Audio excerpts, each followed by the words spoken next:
챕터 2 들어가도록 하겠습니다. 챕터 2는 Motion along a straight line인데 이건 지금 1차원 운동에 관한 이야기겠죠. 지금 챕터 3은 2, 3차원 운동에 대해서 다루고 있거든요. 그래서 일단 먼저 1차원 운동에 대해서 다루고 3차원 운동, 2차원 운동으로 넘어가면 되겠죠. 이 챕터가 나뉘는 기준은 차원이라는 개념은 사실 x라는 변수에 의해서 챕터가 지금 나뉘어졌다라고 생각을 해도 되겠죠. 그리고 이제 우리가 모션을 분석할 때 중요한 물리량에는 x라는 어떤 위치나 변이라는 게 있고 또 v, velocity, 속도가 있고 그다음에 acceleration, 가속도가 있죠. 그래서 요거 세 가지가 이제 시간에 대해서 시간이 진행이 될 때 우리가 물리량이 어떻게 변하는지에 관심이 있기 때문에 요거 세 가지를 t에 대한 이제 함수로 생각을 하면서 모션을 분석을 해야 됩니다. 자, 그래서 챕터는 이제 x에 대해서 우리가 나눴다면 이제 요 운동들을 각각 v랑 a로도 나눌 수가 있겠죠. 그래서 이제 velocity를 만약에 모션을 velocity에 따라서 분류를 한다라고 하면은 velocity가 일반적으로는 이제 그냥 등속도로 움직이지 않을 거잖아요. 그래서 등속 우리가 운동이라고 하는 거는 사실 많이들 나와 있는 이야기지만 일반적인 케이스는 아닌 거죠. 그래서 이제 벨러시티를 두 가지, 즉 등속이냐 아니면 뭐 비등속이라고 표현을 하겠습니다. 속도가 일정하지 않은 상황이냐 이렇게 이야기를 할 수가 있겠죠. 가속도도 마찬가지로 가속도가 일정하냐 아니면 일정하지 않냐, 그 가속도가 계속 바뀌냐 요거에 따라서도 나눌 수가 있을 겁니다. 그래서 이렇게 두 가지 정도로 나눌 수가 있는데 일단 밑에서 이제 다룰 거는 여기서 보이시다시피 가속도가 바뀌는 상황과 가속도가 일정한 상황에서 출발을 할 겁니다. 저희는. 네. 그리고 지금 요 표는 이제 벨러시티랑 액셀러레이션에 대한 정의를 다루는 표인데요. 요거를 일단 채워보도록 하겠습니다. 일단 속도의 개념은 일단 평균 속도라는 게 있고요. average. 그 다음에 instantaneous. 요거는 이제 instant가 우리가 즉각적인 어떤 순간적인 이라는 의미를 담고 있잖아요. 그래서 instantaneous라고 하면은 순간적인 또는 그때 그 순간에 이제 속도나 가속도를 구한다라고 생각을 하시면 될 것 같습니다. 그래서 먼저 평균 속도라고 하면 말 그대로 평균 속도인 거죠. 어떤 1차원 상에서 물질이 움직일 때 xt 그래프가 이런 식으로 움직인다고 합시다. 이렇게 그려진다라고 해보면 두 점의 변화가 우리가 속도라고 하는 거거든요. 그래서 두 점에서의 변화량을 우리가 속도로 정의를 하겠다. 그래서 평균 속도라고 하면 이제 v average이기 때문에 av라고 이렇게 표현을 합니다. 그리고 x축상에서 움직이고 있기 때문에 다시 x 이렇게 책에는 텍스트북에 노테이션이 적혀 있더라고요. 그래서 요거는 이제 델타 t 분의 델타 x인 거죠. 요 기울기를 의미한다라고 생각을 하시면 되겠죠. 네, 뭐 굳이 풀어 쓰자면 t2-t1 분의 x2-x1 그렇죠? 요거를 이제 average velocity라고 하는 거고 요거를 이제 요 t2와 t1 사이의 인터벌을 정말 극도로 0으로 이제 극한을 보내면은 우리가 순간적인 값을 얻을 수가 있겠죠. 그래서 여기에다가 이제 리미트를 씌우면 됩니다. 그래서 instantaneous라고 하는 vx는 요 값에다가 각각 리미트를 씌우면 되거든요. 그래서 요 델타 t분의 델타 x에다가 그냥 리미트 델타 t가 0으로 갈 때의 상황 이렇게 설명을 하면 되겠죠. 그래서 델타 t가 0으로 가면 우리가 미소 변화량이라고 해석을 할 수 있기 때문에 dt, dx, 뭐 dx, dt 이렇게 나타내기도 합니다. 그래서 이제 미분을 하는 거죠. 사실 보면은 x를 t에 대해서 미분을 하면 속도가 나옵니다. 요거를 담고 있는 식이 하나 나오는 거죠. 순간적인 속도는 마찬가지로 가속도도 똑같이 생각을 해주시면 됩니다. 가속도의 경우에는 요 xt 그래프를 보는 게 아닌 여기에서는 vt 그래프를 봐주시면 되겠습니다. 그래서 여기 y축의 v를 요게 그냥 v에 대한 함수라고 생각을 하면 요 꼴이 나왔다 치면 a average x축에서 움직이는 가속도는 델타 t분의 델타 vx라고 적어주시면 되고, 이것도 굳이 풀어 쓰자면 t2 마이너스 t1 분의 vx2 마이너스 뭐 vx1, 뭐 첫 번째에서의 속도, 두 번째 속도 요 차이를 쓸 수가 있겠죠. 그래서 이렇게 표현을 하면 되고, 마찬가지로 즉 순간적인 가속도를 구하고 싶으면 여기에다가 리미트를 씌우시면 됩니다. ax는 리미트 델타 t가 0으로 갈 때 델타 t분의 델타 vx이기 때문에 네, 얘는 마찬가지로 이렇게 표현이 되겠죠. 그래서 표는 이렇게 채워주시면 됩니다. 얘도 해석을 하면 vx, 즉 속도를 t에 대해서 미분을 하면 가속도가 나온다, 이런 식을 하나 얻을 수가 있는 거죠. 그래서 표를 이렇게 채웠다면 이제 아까 전에 말씀드렸던 가속도에 따라서 가속도가 변하냐 아니면 가속도가 일정하냐, 요거를 기점으로 우리가 모션을 분석을 한번 해보도록 하겠습니다. 일반적으로는 가속도가 변하는 상황이겠죠. 그래서 일반적인 가속도가 변하는 상황에 대해서는 그래프가 이런 식으로 그려지게 됩니다. AX가 변하는 거죠, t에 따라서. 그래서 이런 식으로 뭐 그려지는데, 만약에 이렇게 나온다면 우리가 아까 전에 봤듯이 VT 그래프로 이제 우리가 넘어가야 되는 작업을 해야 되는데, 넘어가려면 적분을 해야겠죠. 아까 전에 미분을 하면, 속도를 미분을 하면 가속도가 나오기 때문에 이번에는 적분을 해주시면 됩니다. 그래서 A 그래프를 T에 대해서 적분을 하는 거죠. 그럼 V가 나오는 그래프가 되겠죠. 그래서 식을 이렇게 적을 수가 있겠죠. 우리가 VX는 V0x, 요건 이제 상수하는 거죠. 초항인 거죠. 초기 속도가 있어야겠죠. 적분이니까. 거기에다가 0부터 t까지 위에 있는 요 A 그래프를 적분을 한 게 V 그래프가 될 것이다, 이런 식이 하나 나오게 되는 거죠. 그래서 요거는 지금 위의 그래프랑 연결되는 그래프는 아닙니다. 요거는 지금 예제에서 따온 그림이기 때문에 요거를 적분한 값이 요 그래프가 되는 건 아닌데, 그냥 요 V 그래프를 분석을 해보면 어떤 A 그래프가 있었겠죠. A 그래프는 반대로 V 그래프에서의 접선의 기울기들의 모임이겠죠. 그 함수를 그리면 될 것이고, 여기 있는 요 값이 V0x가 되겠죠. 네, 여기가 초기 속도가 될 겁니다.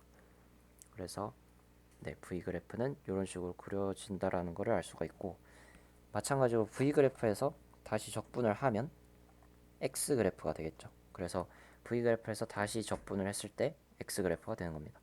그래서 X 그래프는 다음과 같이 아까 전이랑 연결되는 그래프입니다. 마찬가지로 여기가 초기의 위치가 되겠죠. 그래서 적분으로 나타내면 x는 x제곱 플러스 0부터 t까지 vx dt가 될 겁니다.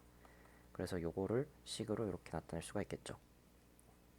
요게 일반적인 케이스입니다. 일반적인 케이스에서, 즉 가속도가 달라지는 상황에서는 이렇게 이제 식을 쓸 수가 있는데, 가속도가 이제 일정한 상황을 요 단원에서는 문제가 많이 나오기 때문에 요거에 대한 공식이 유도가 되죠. 그걸 이제 우리가 등가속도 공식이라고 하는데, 네, 그래서 컨스턴트 액셀러레이션일 때도 한번 분석을 해보도록 하겠습니다. 컨스턴트 액셀러레이션일 때는 그래프가 a가 상수값을 가지겠죠. 그래서 t에 대해서 일정한 값을 가질 거기 때문에 이렇게 그냥 상수값을 가질 겁니다. 그래서 요거를 그냥 뭐 a라고 해볼게요. ax. 그러면은 y는 ax 그래프다, 뭐 이런 식으로 적을 수가 있겠죠. ax는 컨스턴트. 요거를 이제 적분을 하면 우리가 v 그래프가 되는 거잖아요. 요걸 적분을 하면 사실 요거를 ax 말고 그냥 a라고 할게요. 약간 헷갈릴 것 같아서. 요걸 적분을 하면 t에 대해서 적분을 하면 at 플러스 어떤 상수 또 나오겠죠, b. 그래서 at 플러스 b, 즉 1차 함수꼴이 나올 겁니다. 그래서 확인을 해보면 네, 이렇게 1차 함수꼴이 나오죠. 근데 1차 함수꼴인데 여기에서 지금 b는 이제 초기 속도가 나오는 거죠. 그래서 v0가 될 거고, 요 y는 아까 전에 그냥 vx에 해당하는 값이었을 거고, a는 기울기니까 기울기가 가속도가 되는 거겠죠. 그래서 보시면은 요 기울기가 지금 a인 거고, 그 다음에 여기 초기 속도가 y 절편이 될 것이고, 그 다음에 네, 그냥 y 값은 vx가 되는 거를 지금 확인을 하실 수가 있죠. 그래서 컨스턴트 x acceleration일 때는 이런 식으로 vxt 그래프는 1차 함수꼴이 나오게 됩니다. 당연한 결과인 거죠. 아까 전에 AT 그래프는 상수 함수였으니까 상수 함수를 적분해서 1차 함수, 그 다음 1차 함수를 이제 적분을 하는 과정이겠죠. 1차 함수를 적분을 하게 되면 당연히 2차 함수꼴이 나올 겁니다. 다시 적분을 해보면 2분의 1 AT제곱 플러스 요거 V0였죠. V0T 플러스 여기서도 마찬가지로 어떤 상수 C가 나올 건데요.